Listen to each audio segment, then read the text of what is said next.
ला ला ला ला ला ला ला ला।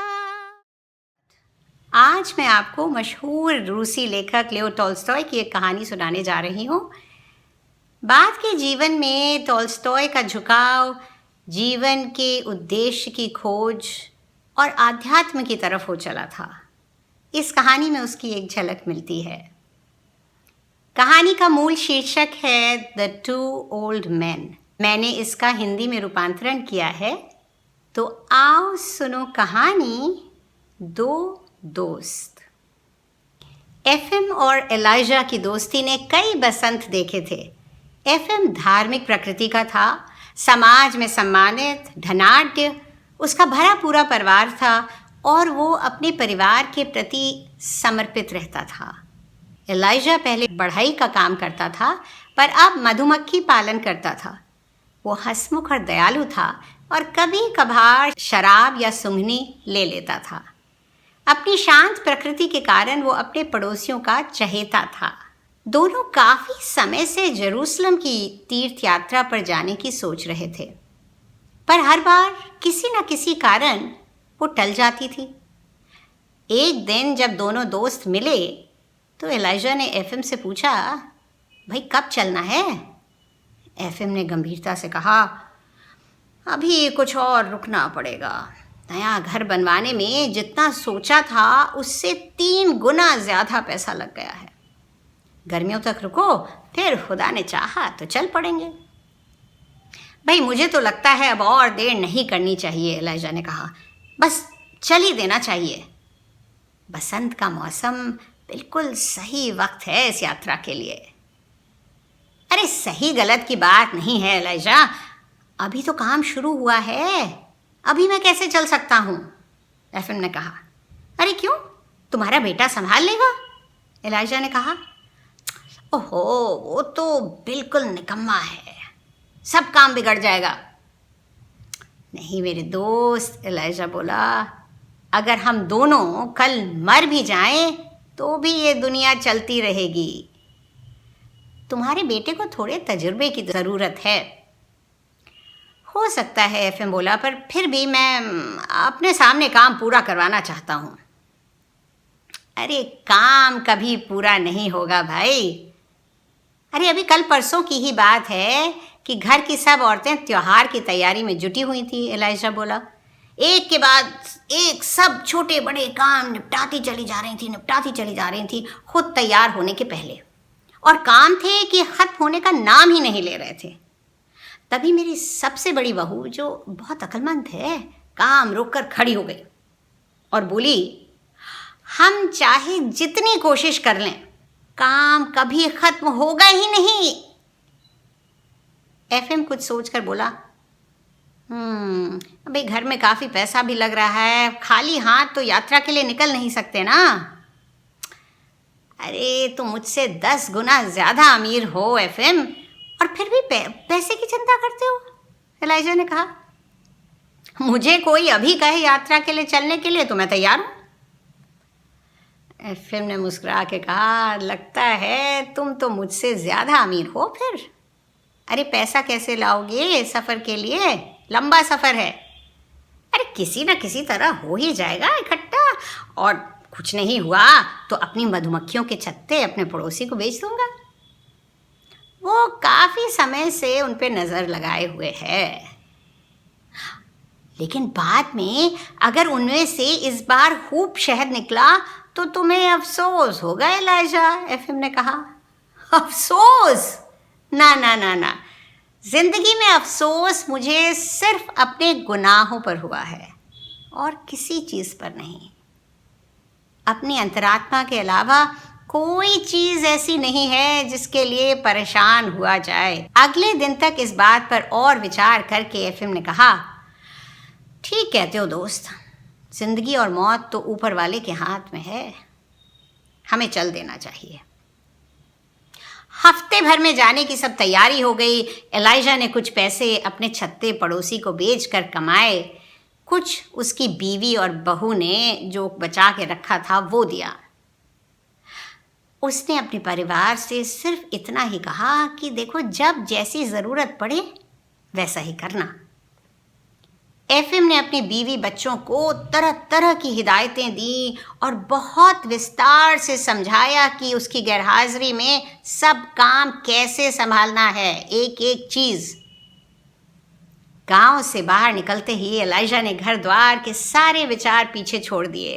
अब उसके मन में बस यही ख्याल था कि अपने हमसफ़र को खुश रखे और अपनी मंजिल पर पहुंचे और शांत और प्रसन्न मन से घर वापस लौटे। चलते चलते वो कभी चुपचाप कोई प्रार्थना कर लेता था या संत महात्माओं के बारे में सोचता रहता था। उधर एफएम अपने घर द्वार काम और परिवार की चिंताओं से घिरा रहा। पूरे समय वो इसी उधेड़ बुन में रहता कि उसकी गैरहाजिरी में वहाँ क्या हो रहा होगा। किसानों को खेतों में काम करते देखता तो सोचता कि पता नहीं उसका बेटा सब काम ठीक से करवा रहा होगा कि नहीं। कई बार तो उसका मन हुआ कि लौट ही पड़े और अपने सामने ही सब काम ठीक से करवाए। यात्रा चल रही थी, जगह जगह पड़ाव डालते दोनों कई गांव और शहरों से गुजरे और हर जगह के लोगों ने उनका मेहमानों की तरह स्वागत सत्कार किया। कोई 700 किलोमीटर चलने के बाद वे दोनों रूस के उस इलाके से गुजरे जहां अकाल पड़ा था और लोगों के पास भरपेट खाने को भी नहीं था। एक ऐसे प्रदेश में पहुंचे जहां इतनी गरीबी थी कि लोगों ने उन्हें रात में रुकने की जगह तो दी पर खाना नहीं दे पाए। कई जगह तो सूखी डबल रोटी खरीद पाना तक नामुमकिन था। लोगों ने बताया कि पिछले साल फसल बिल्कुल बर्बाद हो गई थी। जो अमीर थे उन्होंने तो अपनी ज़मीन बेचकर काम चला लिया, पर बाकी लोगों का बहुत ही बुरा हाल था। एक जगह दोनों ऐसी जगह रुके जहां काफ़ी डबल रोटी खरीद पाए। अगले दिन सुबह तड़के ही दोनों वहां से निकल लिए, जिससे ठंडे ठंडे में काफ़ी रास्ता तय कर लें। कोई 10 किलोमीटर चलने के बाद दोनों एक नदी के पास सुस्ताने के लिए रुके और खाना खाया। और खाने के बाद एलाइजा ने अपना पाइप और तंबाकू निकाला और जलाया। एफएम ने कहा, अरे ये बेकार की चीज़ फेंक क्यों नहीं देते? जानता हूँ दोस्त, ये मेरी कमज़ोरी है, पर क्या करूँ, एलाइजा बोला।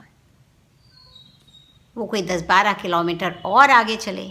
दिन अब खासा गर्म हो चला था और वो एक बड़े से गांव के पास से गुजर रहे थे। एलाइजा का प्यास के मारे गला सूख रहा था और वो रुक के थोड़ा सुस्ताना चाहता था। एफएम, जो उससे ज़्यादा फुर्तीला था, बोला, जाओ जाके पानी वानी पियाओ, मुझे ज़रूरत नहीं है। एलाइजा ने उससे कहा, सुनो, तुम चलते रहो, मेरे लिए रुको मत। मैं बस जल्दी से उस घर में जाके और पानी पीकर आता हूँ और फिर आगे तुम्हें मिल जाऊँगा। ठीक है, एफएम ने कहा और आगे चल दिया। एलाइजा पास ही एक घर में जाने के लिए मुड़ा। घर के आते में घुसते ही उसने देखा कि एक दुबला पतला आदमी ज़मीन पर चारों खाने चित लेटा हुआ है। एलाइजा के आवाज़ देने पर भी वो हिला तक नहीं। हालांकि ऐसा नहीं लग रहा था कि वो सो रहा हो। जब दोबारा आवाज़ देने पर भी वो नहीं हिला तो एलाइजा पलट के जाने ही वाला था कि घर के अंदर से एक हल्की सी आवाज़ आई, जैसे किसी ने सिसकी भरी हो। उसे लगा कि उसे घर के अंदर जाकर देखना चाहिए। घर के अंदर एक मेज़ के पीछे की बेंच पर एक बूढ़ी औरत सर झुकाए बैठी हुई थी। उसके बगल में एक नन्हा कमज़ोर लड़का खड़ा रो रहा था और बार बार उसकी बाह खींच रहा था, मानो उससे कुछ मांग रहा हो। एलाइजा कुछ आगे बढ़ा तो उसने देखा कि एक और औरत एक बेंच पर औंधे मुंह पड़ी थी और बीच बीच में कराह रही थी। बूढ़ी औरत ने सर उठाकर एलाइजा की तरफ देखा और बोली, यहाँ कुछ नहीं मिलेगा। क्या इसकी देखभाल करने के लिए कोई नहीं है? एलाइजा ने दूसरी औरत की तरफ इशारा करके पूछा। कोई नहीं, बूढ़ी बोली। इसका पति बाहर दम तोड़ रहा है और उसके अलावा बस हम ही। छोटा लड़का जो एक अजनबी को देखकर सहम कर चुप हो गया था। अब फिर बुढ़िया की बाह हिलाकर बोला, दादी रोटी दो ना, दादी दादी रोटी। और फिर बिलक बिलक कर रोने लगा। तब तक एलाइशा ने देखा कि एक नन्ही लड़की भी वहाँ कोने में खड़ी है। उसने अपना थैला मेज़ पर रखा और उसमें से डबल रोटी और चाकू निकाल कर टुकड़े काट काट कर पहले बच्चों को और फिर उस बूढ़ी औरत को दिए, जो वे जल्दी जल्दी खाने लगे। डबल रोटी खाकर वो औरत बोली, भले आदमी, हमें थोड़ा पानी पिला दो, प्यास के मारे जान निकली जा रही है। आज सुबह या शायद दोपहर में मैंने कुएं से पानी खींचने की कोशिश की, पर उस बाल्टी का वज़न नहीं सह पाई और गिर गई। बाल्टी वहीं पड़ी होगी कुएं के पास। एलाइशा ने कुएं से पानी लाकर उन सबको पिलाया। फिर गांव की एक दुकान से कुछ सामान लेकर आया, बाहर से लकड़ी काट कर चूल्हा जलाया और सूप और दलिया बनाकर उन लोगों को खिलाया। थोड़ा चैतन्य होकर वो आदमी और उसकी माँ एलाइशा को अपनी व्यथा सुनाने लगे कि कैसे पिछले साल अकाल पड़ने से पतझड़ तक उनके पास की सब रसद खत्म हो गई थी। पहले तो दयालु पड़ोसी उन्हें कुछ दे देते थे, फिर एक वक्त ऐसा आया कि उन्होंने भी देना बंद कर दिया। कईयों ने इसलिए क्योंकि उनके पास देने को कुछ बचा ही नहीं था। मैंने काम ढूंढने की कोशिश की, पर कुछ नहीं मिला। हर तरफ भुखमरी और लाचारी थी। वो आदमी बोला, किसी तरह हमने सर्दियाँ गुजारी, पर जब बसंत आया तब हालात और भी बिगड़ गए और बीमारी ने हमें आ घेरा। आखिर हम घास खाने पर मजबूर हो गए और शायद इसलिए मेरी बीवी बीमार पड़ गई। मेरा शरीर भी इतना कमज़ोर हो गया था कि मैं बिल्कुल हिल-डुल नहीं सकता था। उनकी कहानी सुनकर एलाइशा ने सोचा कि मैं एफएम के पास आज तो पहुंच नहीं पाऊंगा, बेहतर हो कि मैं रात यहीं बिताऊं और अगले दिन उठकर पहुंच जाऊंगा। अगले दिन उसने घर का पूरा काम किया मानो ये उसी का घर हो। उसने उस बूढ़ी औरत के साथ मिलकर चूल्हा जलाया और रोटी बनाई। बाकी दिन भी कुछ चीज़ें खरीदने और कुछ बनाने में निकल गया और ऐसे ही अगला दिन भी बीता और उससे अगला दिन भी। छोटे लड़के को अब थोड़ी ताकत आ गई और वो एलाइशा के आसपास फुदकने लगा था और वो नन्ही बच्ची तो बस हर समय एलाइशा के आसपास दादाजी कहती चहकने लगी थी। उनका पिता अब दीवार का सहारा लेकर धीरे धीरे चल पाता था और उसकी बीवी ने भी तीसरे दिन आंखें खोली और खाना मांगा।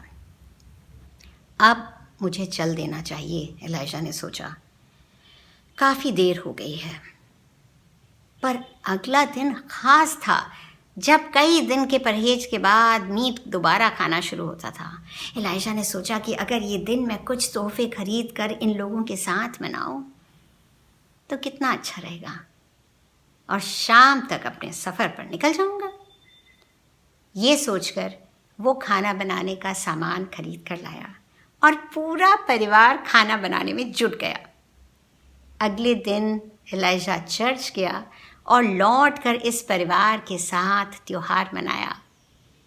उस दिन वो बीमार औरत भी उठकर थोड़ा चली।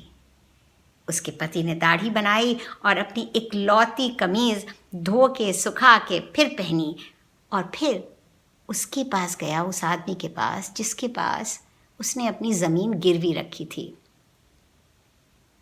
पर उसने बिना पैसे दिए ज़मीन के सिलसिले में कोई भी बात करने से मना कर दिया। बेचारा मायूस होकर घर वापस लौटा और फूट फूट कर रो पड़ा। एलाइशा फिर सोच में पड़ गया। उसे लगा कि अगर इस वक्त मैं यहाँ से चला गया तो ये लोग फिर दाने दाने को मोहताज हो जाएंगे। वो इस बात से इतना परेशान हो गया कि अपना जाना अगली सुबह के लिए टाल दिया। उस रात रोज़ की ही तरह प्रार्थना करके वो जब अहाते में सोने के लिए लेटा तो नींद उसकी आंखों से कोसों दूर थी। मुझे चल देना चाहिए, मैंने काफ़ी वक्त और पैसा यहाँ खर्च कर दिया है। मुझे इन लोगों से हमदर्दी है, पर एक इंसान सारे ज़रूरतमंदों का भला तो नहीं कर सकता ना। मैं तो सिर्फ उन्हें थोड़ी रोटी और पानी देने रुका था, बस।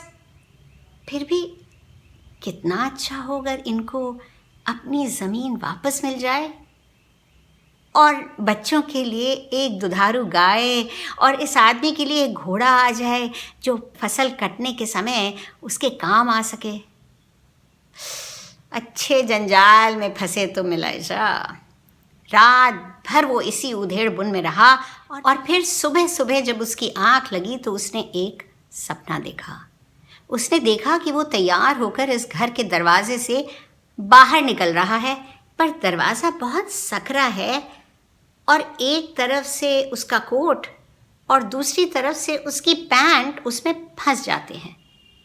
फिर गौर से देखने पर पता चलता है कि उसके कोट की आस्तीन उस नन्ही बच्ची ने पकड़ रखी है और उसके पैंट का पोंचा उस लड़के ने, और दोनों मासूम आँखों से उसे देख रहे हैं। उसकी नींद खुल गई और उसने कहा, मैं कल ही इनकी ज़मीन छुड़वा कर एक घोड़ा और गाय खरीदूंगा। समुंदर पार करके भगवान के दर्शन के लिए जाने से क्या फ़ायदा अगर मेरे अंदर का भगवान ही ना रहे। अगले दिन वो गांव में गया और इधर उधर पूछने पर एक घोड़ा और गाड़ी उसे मिली जिसे उसने मोल भाव करके सौदा तय किया और फिर गाय की तलाश में चला। रास्ते में वो दो औरतों के पास से गुजरा जो जोर जोर से बतियाती चली जा रही थी। एक कह रही थी, पहले तो उन्हें लगा कि वो एक तीर्थयात्री है जो पीने के लिए पानी मांग रहा है, पर तब से वो वही है और ऐसी कोई चीज़ नहीं है जो उसने उनके लिए ना खरीदी हो। और अभी अभी मैंने सुना कि वो एक घोड़ा और गाड़ी के लिए पूछताछ कर रहा था। दुनिया में ऐसे लोग बहुत ही कम होते हैं। मैं ऐसे अद्भुत आदमी को देखना चाहती हूँ। एलाइजा समझ गया कि वो दोनों उसी की बात कर रहे हैं और वो फौरन लौट पड़ा। घर पे वो लोग घोड़ा गाड़ी देखकर बहुत खुश हुए, हालांकि उन्हें ये पता नहीं था कि वो उसे उनके लिए लाया है या अपने लिए। उस रात जब सब सो गए तब एलाइजा धीरे से उठा, अपना कोट और बूट्स पहने, झोला टांगा और अपनी अधूरी यात्रा पूरी करने के लिए निकल पड़ा। कुछ घंटे चलने के बाद सुबह होने लगी और वो एक पेड़ के नीचे सुस्ताने बैठ गया। उसने अपना बटुआ खोला और बचे हुए पैसे गिने तो पता चला कि वो आगे यात्रा पूरी करने के लिए काफ़ी नहीं थे। उसने सोचा कि मेरा संकल्प तो अब अधूरा ही रह जाएगा इस जीवन में, पर मेरा दोस्त वहाँ जाकर मेरे नाम की मोमबत्ती ज़रूर जला देगा। प्रभु की बड़ी कृपा है। उसने झोला वापस कंधे पर टांगा और घर की राह पकड़ी। इस बार वो उस गांव के बाहर कुछ दूर से चक्कर काट के गया जिससे कोई उसे देख ना पाए। घर से दूर जाते समय इस राह पर चलने में वो थक थक जाता था, पर अब उसे ऐसा लग रहा था मानो भगवान उसे थकान का एहसास ही नहीं होने दे रहे हों।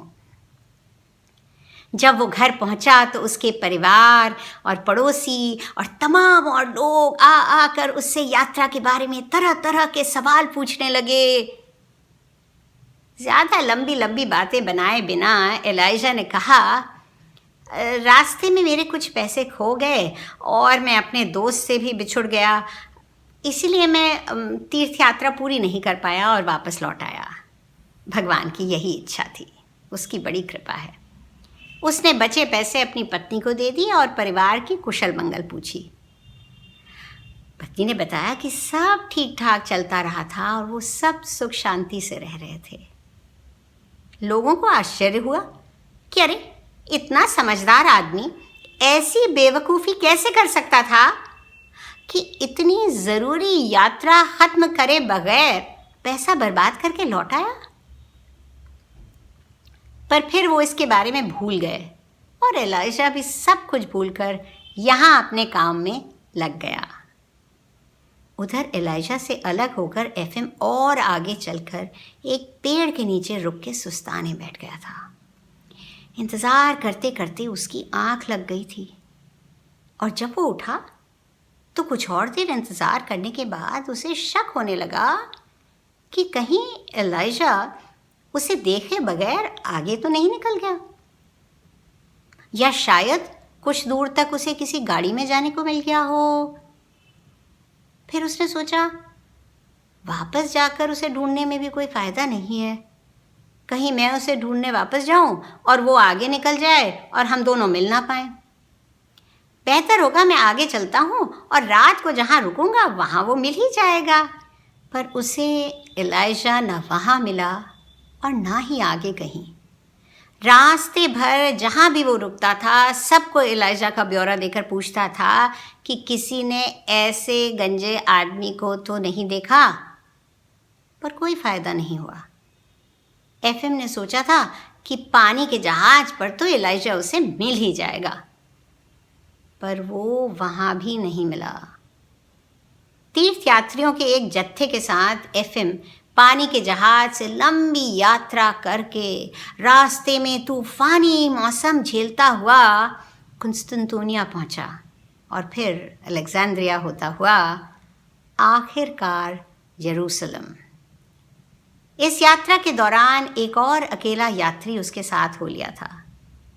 एक सच्चे धार्मिक इंसान होने के नाते एफएम सभी पवित्र स्थानों में गया, रीति रिवाज के अनुसार प्रार्थना की, मोमबत्तियां जलाईं, दान पुण्य किया।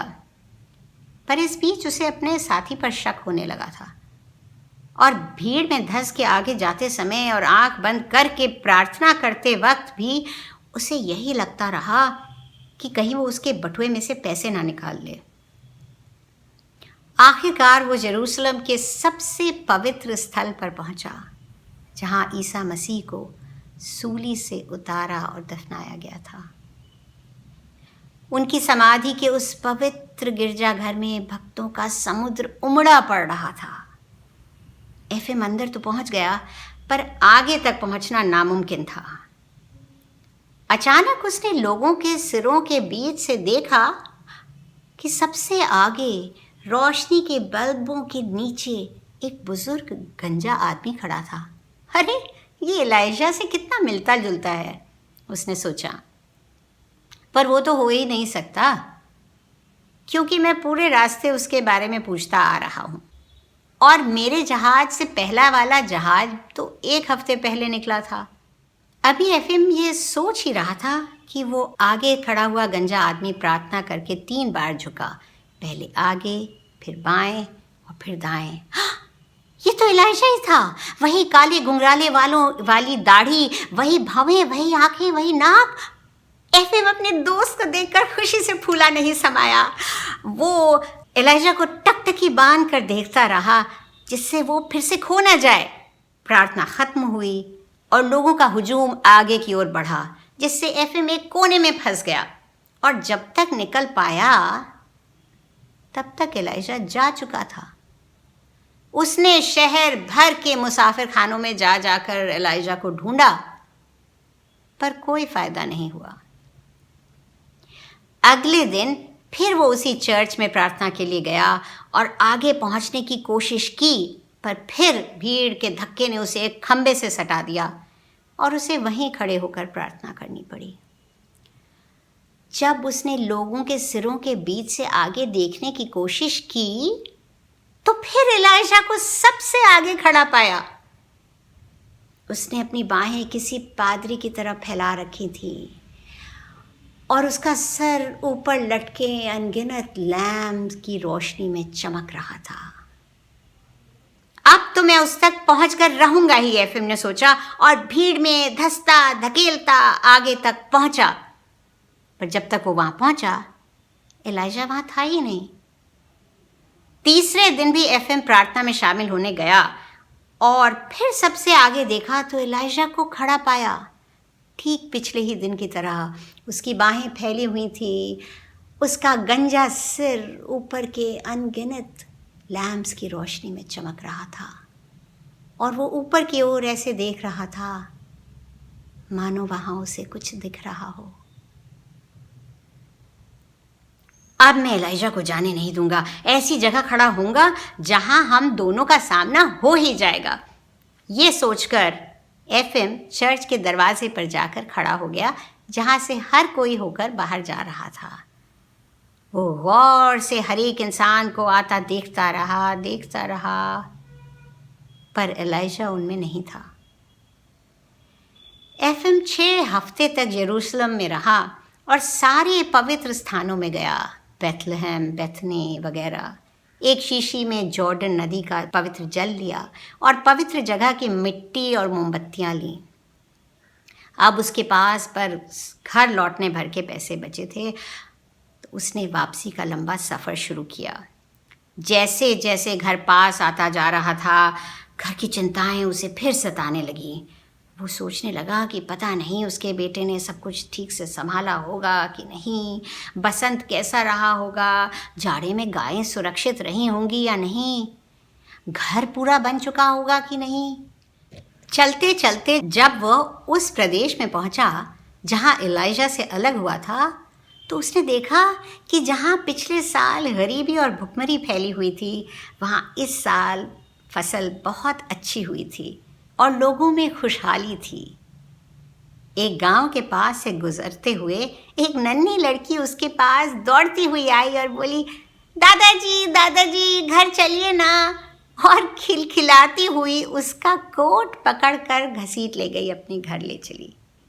एफएम ने देखा कि ये तो वही घर था जहां एलाइजा पानी पीने के लिए मुड़ा था। घर के लोगों ने उसका स्वागत सत्कार किया, उसे बढ़िया गर्म खाना दिया और बिस्तर सोने के लिए दिया।